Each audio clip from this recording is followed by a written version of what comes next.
Hoş geldiniz. Teşekkür ediyorum. Teslim ettiniz mi? Herkes bunu merak ediyor. Evet biz dün itibariyle KCK yönetimine, yürütme kuruluna mektubu elden teslim ettik. Hem İmralı Adası'nda Sayın Öcalan'la yaptığımız tartışmaları sözlü olarak aktardık ve bu sürece dair yaklaşımını, beklentilerini detaylı bir şekilde paylaştık. Hem de yazmış olduğu el yazısıyla kaleme aldığı mektubu da kendilerine teslim ettik. Sanıyorum 2-3 gün kendileri değerlendirme yapacaklar. Muhtemelen mektuba bir cevap yazmaları gerekecek. 3 gün bilemediniz 4 gün sonra bu mektup tekrar heyetimiz aracılığıyla İmralı Adası'na Sayın Öcalan'a ulaştırılacak.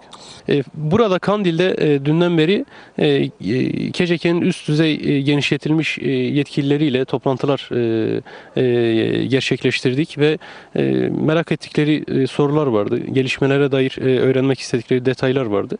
Bütün bunları bütün açıklığıyla paylaştık. Şimdi biz sürece ilişkin kesinlikle olabildiğince şeffaf yürütülmesi, açık yürütülmesi taraftarıyız.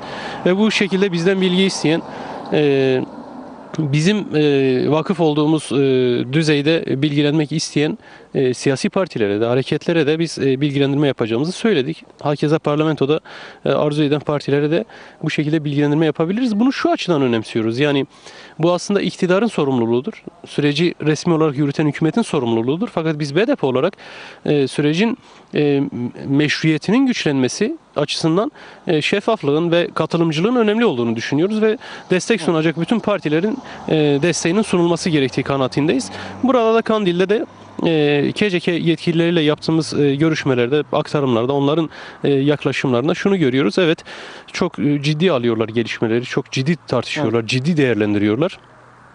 Sayın Öcalan'ın çağrılarına, önerilerine, yaklaşımlarına Mutlusunuz. çok değer biçiyorlar.